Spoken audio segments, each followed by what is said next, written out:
It's absolutely freezing outside here today. It's probably about 5 degrees Fahrenheit. So I have zero interest in riding my bike, obviously, but I still had some interest in creating something cycling related because I'm bored today. So I thought I'd talk about my bike rack. And the bike rack that I use is this thing called the Kuat NV 2.0. It's right here. This is it. Out of the way.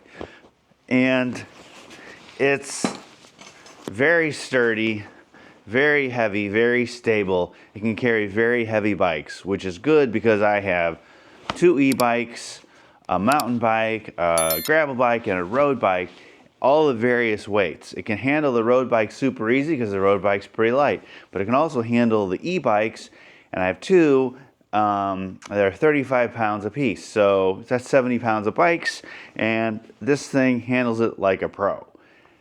It's also adjustable. Right here you can adjust this piece up and down and out based on the length of your bike, so that's pretty convenient. And what's also cool is on this side there's a locking mechanism that you can use to wrap around the wheel of your bike itself. I mean, it's not going to protect your bike like Fort Knox or anything, but maybe it'll deter someone who's just looking to kind of take it off real quick and ride away. Okay, it's very, like I said, it's very heavy. It's very stable. It's made out of all metal, which is really great. So let's take the bike rack and I'll show you how to put it on the car. Okay, so you got to aim for this little hitch hole right there. It's not always the easiest thing to do. There we go, first try. Okay, so now you push this in far enough so the locking pin can be inserted into the hitch in the car, and you can lock it to the car itself. It's probably right about there. The next step you do is you take this knob right here, and you can see that it's really pretty wobbly right now, but you tighten this knob all the way down, and now it's not wobbly at all. It's really sturdy. Okay, the next step, this little lever, you pull it forward and the bike rack sits down. Now if you're in a tight spot you can pull it and it'll tilt down a little bit further, but I usually leave it right about here. Okay, at this point you lift this arm up here and there's a button that you press and extends like this. And then there's this latch here. I keep it tied up while I'm storing it, but then when I'm ready to install it, I unhook it.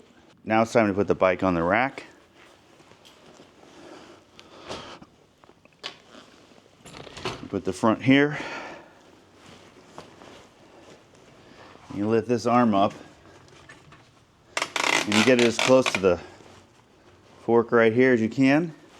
Press it down. It just keeps latching in place right here. Now the bike is sturdy in the front.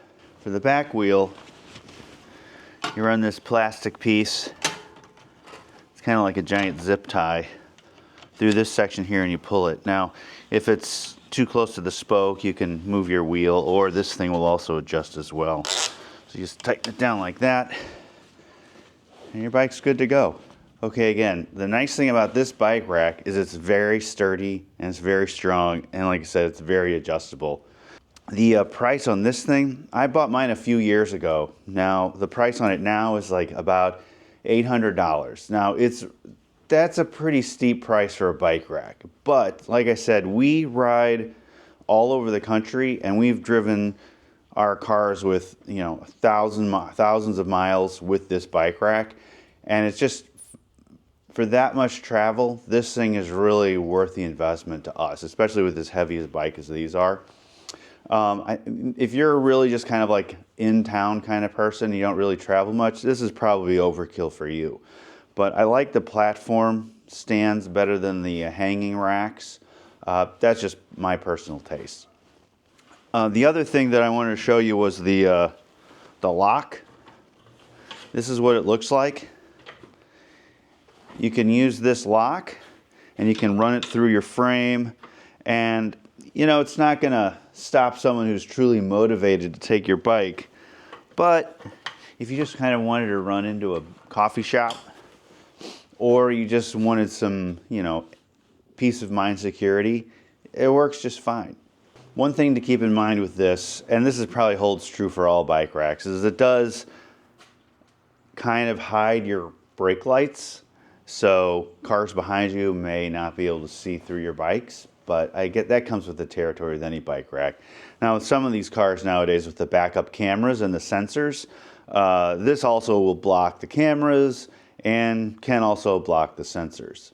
Okay, to wrap things up, there's tons of different bike racks you can buy. This one works for me and I really like it. So on that note, thanks for watching and I'll see you in the next video.